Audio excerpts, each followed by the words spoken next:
ಬೆಳಕು ಕನ್ನಡ ಸುದ್ದಿವಾಹಿನಿ. ಇದು ಸತ್ಯ ಸುದ್ದಿಗಳ ಪೂರಣ. ಚಿಂತಾಮಣಿಯಿಂದ KS ನೂರುಲ್ಲ.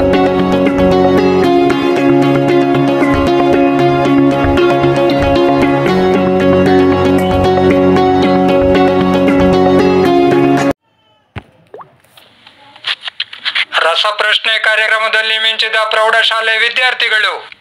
ವಿಜೇತ ವಿದ್ಯಾರ್ಥಿಗಳಿಗೆ ಬಹುಮಾನವನ್ನು ವಿತರಿಸಿದ ಕನ್ನಡ ಸಾಹಿತ್ಯ ಪರಿಷತ್ತು. ಚಿಂತಾಮಣಿ ತಾಲೂಕಿನ ಕೆ ರಾಗುಟ್ಟಹಳ್ಳಿಯ ಸರ್ಕಾರಿ ಪ್ರೌಢಶಾಲೆಯ ವಿದ್ಯಾರ್ಥಿಗಳಿಗೆ ತಾಲೂಕು ಕನ್ನಡ ಸಾಹಿತ್ಯ ಪರಿಷತ್ತಿನ ವತಿಯಿಂದ ಪಠ್ಯಾಧಾರಿತ ವಿಷಯಗಳ ಬಗ್ಗೆ ರಸಪ್ರಶ್ನೆ ಕಾರ್ಯಕ್ರಮವನ್ನು ಆಯೋಜಿಸಲಾಗಿತ್ತು. ಇದರಲ್ಲಿ ವಿಜೇತರಾದ ವಿದ್ಯಾರ್ಥಿಗಳಿಗೆ ಶಾಲೆಯಲ್ಲಿ ಹಮ್ಮಿಕೊಳ್ಳಲಾಗಿದ್ದ ಸರಳ ಸಮಾರಂಭದಲ್ಲಿ ಕನ್ನಡ ಸಾಹಿತ್ಯ ಪರಿಷತ್ತಿನ ವತಿಯಿಂದ ಪ್ರಮಾಣ ಪತ್ರ ಮತ್ತು ಬಹುಮಾನಗಳನ್ನು ವಿತರಿಸಿ ಪುರಸ್ಕರಿಸಲಾಯಿತು. ಶಾಲೆಯ ಮುಖ್ಯ ಶಿಕ್ಷಕರಾದ ಸಿ ಅನಿಲ್ ಕುಮಾರ್ ಅವರ ಅಧ್ಯಕ್ಷತೆಯಲ್ಲಿ ನಡೆದ ಕಾರ್ಯಕ್ರಮದಲ್ಲಿ ತಾಲೂಕು ಕನ್ನಡ ಸಾಹಿತ್ಯ ಪರಿಷತ್ತಿನ ಅಧ್ಯಕ್ಷರಾದ ಶ್ರೀಯುತ NV ಶ್ರೀನಿವಾಸನ್ ರವರು ಪ್ರಾಸ್ತಾವಿಕವಾಗಿ ಮಾತನಾಡಿ ಸಾಹಿತ್ಯ ಪರಿಷತ್ತಿನ ಕಾರ್ಯವೈಖರಿ ಹಾಗೂ ಕಾರ್ಯಕ್ರಮದ ಉದ್ದೇಶದ ಬಗ್ಗೆ ತಿಳಿಸಿದರು. ಕನ್ನಡ ಸಾಹಿತ್ಯ ಪರಿಷತ್ತಿನ ಗೌರವ ಕಾರ್ಯದರ್ಶಿ M ಲಕ್ಷ್ಮಣ್, CRP ಶ್ರೀರಾಮ್, ಬಡ್ತಿ ಶಿಕ್ಷಕರ ಸಂಘದ ತಾಲೂಕು ಅಧ್ಯಕ್ಷರಾದ R ಮಂಜುನಾಥ್, ಪ್ರಾಥಮಿಕ ಶಾಲೆಯ ಮುಖ್ಯ ಶಿಕ್ಷಕರಾದ ನಾಗರಾಜು, ಲೇಖಕ KS ನೂರುಲ್ಲಾ ಮುಂತಾದವರು ಕಾರ್ಯಕ್ರಮವನ್ನು ಉದ್ದೇಶಿಸಿ ಮಾತನಾಡಿದರು. ಗಾನ ಕಲಾವಿದರಾದ ಇರ್ಗಂಪಲ್ಲಿ ವೆಂಕಟರಮಣಪ್ಪನವರು ಕನ್ನಡ ಗೀತೆ ಹಾಗೂ ದೇಶಭಕ್ತಿ ಗೀತೆಗಳನ್ನು ಹಾಡಿದರು. ಹಲವು ವಿದ್ಯಾರ್ಥಿಗಳು ಕವಿ ಪರಿಚಯ ಮಾಡಿದರು. ಕಾರ್ಯಕ್ರಮದಲ್ಲಿ ಪ್ರೌಢಶಾಲಾ ಸಹ ಶಿಕ್ಷಕರಾದ ರಘುನಾಥ ರೆಡ್ಡಿರವರನ್ನು ಸನ್ಮಾನಿಸಿ ಗೌರವಿಸಲಾಯಿತು. ಶಾಲೆಯ ಬೋಧಕ ಹಾಗೂ ಬೋಧಕೇತರ ಸಿಬ್ಬಂದಿಯವರು ಉಪಸ್ಥಿತರಿದ್ದರು. ಕನ್ನಡ ನಾಡಿನಲ್ಲಿ ನೆಲೆಸಿರುವಂತಹ ಕನ್ನಡಿಗರು, ಕನ್ನಡಿಗ, ಕರ್ನಾಟಕ ಇದರ ಸಂರಕ್ಷಣೆಯ ಒಂದು ಹೊಣೆಯನ್ನು ಹೊತ್ತು ಇವತ್ತು ಕಾರ್ಯಪ್ರವೃತ್ತರಾಗಿರುವಂತಹ ಒಂದು ಏಕೈಕ ಸಂಸ್ಥೆ ಕನ್ನಡ ಸಾಹಿತ್ಯ ಪರಿಷತ್ತು.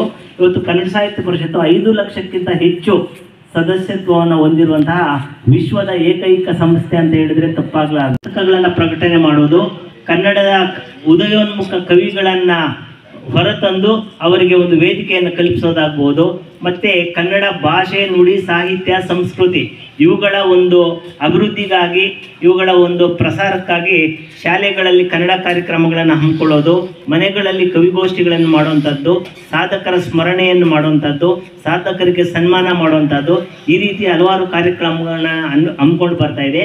ಆ ನಿಟ್ಟಿನಲ್ಲಿ ನಮ್ಮ ಚಿಂತಾಮಣಿ ತಾಲೂಕು ಘಟಕ ಸಹ ಹಲವಾರು ಕಾರ್ಯಕ್ರಮಗಳನ್ನು ಕಳೆದ ಹಲವಾರು ವರ್ಷಗಳಿಂದ ಮಾಡ್ಕೊಂಡು ಬರ್ತಾ ಇದೆ. ಆ ನಿಟ್ಟಿನಲ್ಲಿ ಇವತ್ತು ನಮ್ಮ ಶಾಲೆಯಲ್ಲೂ ಸಹ ನಾವೊಂದು ಕನ್ನಡ ಕಾರ್ಯಕ್ರಮ ಮಾಡಬೇಕು ಅಂತ ನಮ್ಮ ಅನಿಲ್ ಸರ್ ಅವರು ನಮಗೆ ಹಲವಾರು ಸಾರಿ ಹೇಳಿದ ಒಂದು ಹಿನ್ನೆಲೆಯಲ್ಲಿ ಇವತ್ತು ನಾವು ಒಂದು ರಸಪ್ರಶ್ನೆ ಕಾರ್ಯಕ್ರಮವನ್ನು ಹಮ್ಮಿಕೊಂಡಿದ್ದು, ಅದರ ಒಂದು ವಿಜೇತರಿಗೆ ಸನ್ಮಾನ ಕಾರ್ಯಕ್ರಮ ಮಾಡಿ ಗೌರವ ಸೂಚಿಸುವಂಥ ಒಂದು ಕಾರ್ಯಕ್ರಮವನ್ನು ಮಾಡ್ಕೊಳ್ತಾ ಇದ್ದೀವಿ. ಈ ರೀತಿ ಕನ್ನಡ ಸಾಹಿತ್ಯ ಪರಿಷತ್ತು ಹಲವಾರು ಕನ್ನಡ ಕಾರ್ಯಕ್ರಮಗಳನ್ನು ಮಾಡ್ಕೊಂಡು ಬರ್ತಾ ಇದೆ. ಅದಕ್ಕೆ ತಮ್ಮೆಲ್ಲರ ಸಹಕಾರ ಬೇಕು ಅಂತ ಹೇಳ್ತಾ, ತಾವೆಲ್ಲರೂ ಹೆಚ್ಚಾಗಿ ಕನ್ನಡ ಪುಸ್ತಕಗಳನ್ನು ಓದಬೇಕು ಅಂತ ಹೇಳ್ತಾ, ನಿಮ್ಮ ಮನೆಯಲ್ಲಿರುವಂತಹ 18 ವರ್ಷ ಮೇಲ್ಪಟ್ಟವರು ಕನ್ನಡ ಸಾಹಿತ್ಯ ಪರಿಷತ್ತಿನ ಸದಸ್ಯತ್ವವನ್ನು ಪಡೆಯುವಂಥ ಒಂದು ಅವಕಾಶವನ್ನು ಒಂದು ಸಾಹಿತ್ಯ ಪರಿಷತ್ತು ಕಲ್ಪಿಸಿರೋದ್ರಿಂದ ನೀವು ನಿಮ್ಮ ಪೋಷಕರಿಗೆ ಹೇಳಬೇಕು ಅಂತ ಹೇಳ್ತಾ ಅವಕಾಶಕ್ಕಾಗಿ ಧನ್ಯವಾದಗಳು. ಇನ್ನು ತುಂಬ ಚೆನ್ನಾಗಿತ್ತು ಕಾರ್ಯಕ್ರಮಗಳು. ಹಾಗಾಗಿ ಶಾಲೆಗಳಲ್ಲಿ ದಯವಿಟ್ಟು ಹಮ್ಮಿಕೊಳ್ಳಿ ಸಹ, ಆಯೋಜನೆ ಮಾಡಿ ಸಹ.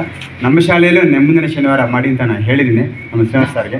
ಸೊ ಮುಂದಿನ ಶನಿವಾರ ನಮ್ಮ ಶಾಲೆಯಲ್ಲೇ ಇಲ್ಲೇ ನಿಲ್ಲಿಸ್ಕೊಳ್ಳಿರ್ತದೆ ಕಾರ್ಯಕ್ರಮವನ್ನು ಮಾಡಿಸೋಣ ಅಂತ ಒಂದು ಚಟುವಟಿಕೆ ಅಂತ ಅಂದ್ಕೊಂಡಿದ್ದೀವಿ.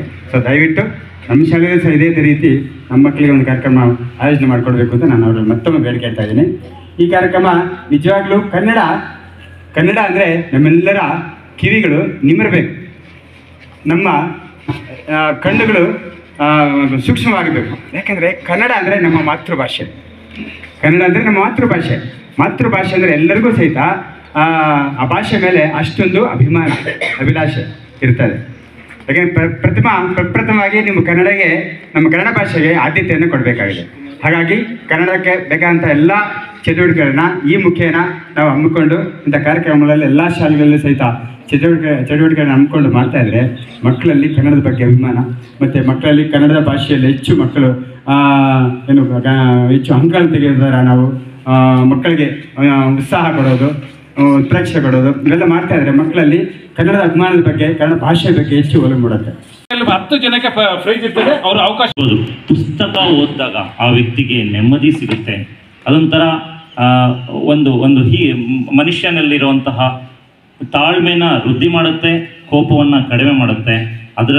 ಅದಕ್ಕಾಗಿ ಪುಸ್ತಕ ಓದೋ ಅಭ್ಯಾಸನ ಚೆನ್ನಾಗಿ ಬೆಳೆಸ್ಕೊಳ್ಳಿ. ವಿಶೇಷವಾಗಿ ನಿಮ್ಮ ಮಾತೃಭಾಷೆ, ನಮ್ಮೆಲ್ಲರ ಮಾತೃಭಾಷೆ ಕನ್ನಡ ಪುಸ್ತಕ ಓದೋದ್ರಲ್ಲಿ, ಕನ್ನಡದ ಭಾಷೆಯನ್ನು ನಾವು ಬೆಳೆಸ್ಕೊಳ್ಳೋದ್ರಲ್ಲಿ ನಾವು ಎಲ್ಲರೂ ಪರಿಶ್ರಮ ಪಡಬೇಕು ಅಂತ ಹೇಳ್ತಾ, ಸೊ ನಮ್ಮ ಕನ್ನಡ ಭಾಷೆ ಸುಲಿದ ಬಾಳೆಹಣ್ಣಿನ ಥರ, ಸಿಪ್ಪೆ ಬಿಡಿಸಿದಂಥ ಕಬ್ಬಿನ ಥರ ತುಂಬ ಮೃದುವಾಗಿರುತ್ತೆ. ತುಂಬ ಚೆನ್ನಾಗಿ ಹಾಡ್ಬೋದು, ತುಂಬ ಚೆನ್ನಾಗಿ ನಾವು ಕಲಿಬೋದು.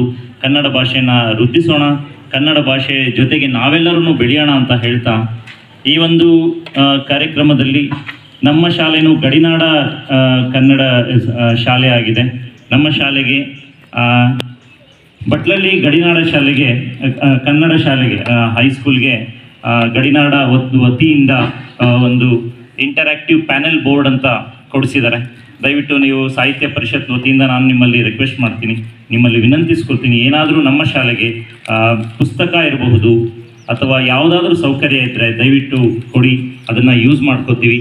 ವಿಶೇಷವಾಗಿ ಮಕ್ಕಳಲ್ಲಿ ಪ್ರೇರಣೆ ತುಂಬುವಂತಹ ಸಾಹಿತಿಗಳ ಪುಸ್ತಕಗಳನ್ನು ಕೊಟ್ಟರೆ ಮತ್ತು ಮುಂದೆ ಅವರಿಗೆ ಬರುವಂಥ ಸ್ಪರ್ಧಾತ್ಮಕ ಪರೀಕ್ಷೆಗಳನ್ನು ಎದುರಿಸಬೇಕಾದಾಗ ಅವರಿಗೆ ಧೈರ್ಯ ಬರಬೇಕು ಅಂತಂದರೆ ಆ ನಿಟ್ಟಿನಲ್ಲಿರುವಂಥ ಪುಸ್ತಕಗಳನ್ನ ನಮಗೆ ಹೆಚ್ಚು ಕೊಟ್ಟರೆ ನಮ್ಮ ವಿದ್ಯಾರ್ಥಿಗಳಿಗೂ ಯೂಸ್ ಆಗುತ್ತೆ. ಈ ಒಂದು ಗ್ರಾಮ ಗ್ರಂಥಾಲಯ ನಮ್ಮಲ್ಲಿರೋದ್ರಿಂದ ಇಲ್ಲಿಗೆ ಬರುವಂಥ ಈ ಊರಿನ ಹಿರಿಯ ವಿದ್ಯಾರ್ಥಿಗಳಿಗೂ ಬಳಕೆ ಆಗುತ್ತೆ ಅಂತ ಹೇಳ್ತಾ, ಈ ಒಂದು ಕಾರ್ಯಕ್ರಮದಲ್ಲಿ ಎರಡು ಮಾತಾಡೋದಕ್ಕೆ ಅವಕಾಶ ಕೊಟ್ಟಂಥ ನಿಮ್ಮೆಲ್ಲರಿಗೂ ಧನ್ಯವಾದಗಳು. ಮತ್ತು ಯಾವುದೇ ಒಂದು ಸ್ಪೋರ್ಟ್ಸ್ ಆಗಲಿ ಎಲ್ಲವನ್ನು ಕೂಡ ಅತ್ಯುನ್ನತವಾಗಿ ನಡೆಸ್ಕೊಂಡು ಎಲ್ಲ ಶಾಲೆಯಲ್ಲಿ ಮುನ್ನಡೆಸುತ್ತಾ ಈ ರೀತಿಯಾಗಿ ನಮಗೆ ಸನ್ಮಾನ ಕಾರ್ಯಕ್ರಮ ಮಾಡಲು ಅವಕಾಶವನ್ನು ಅನಿಲ್ ಸರ್ ಅವರು ಕೊಟ್ಟಿದ್ದಾರೆ. ಅವರಿಗೆ ಮತ್ತೊಮ್ಮೆ ಮಗದೊಮ್ಮೆ ಅಭಿನಂದನೆಗಳನ್ನು ಸಲ್ಲಿಸ್ತಾ ಇದ್ದೀವಿ.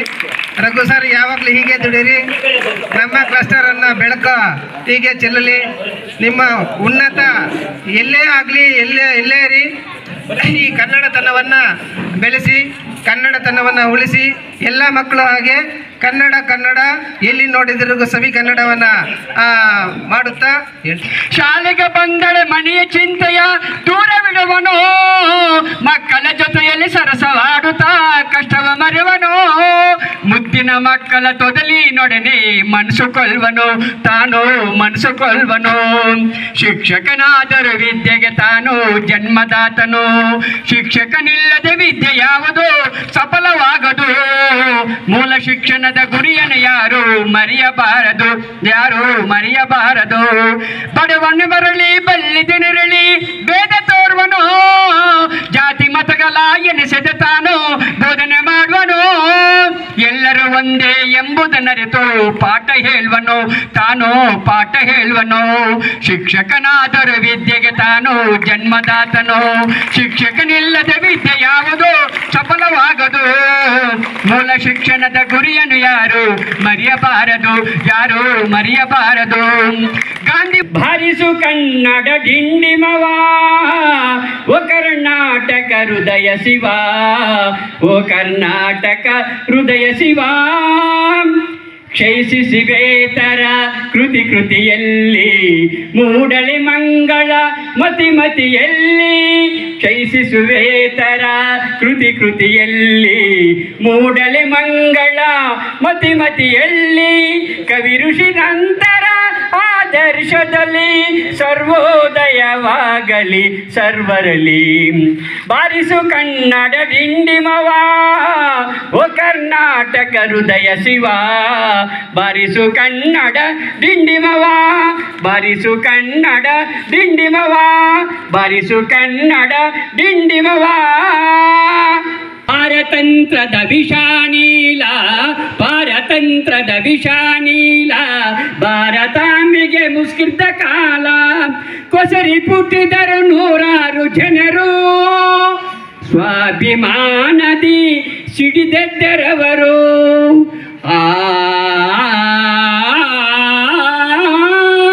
ಅಭಿಮಾನ ಸಂತಸ ಧನ್ಯ ಆಯ್ತು ಜನ್ಮ ಅರುಷ.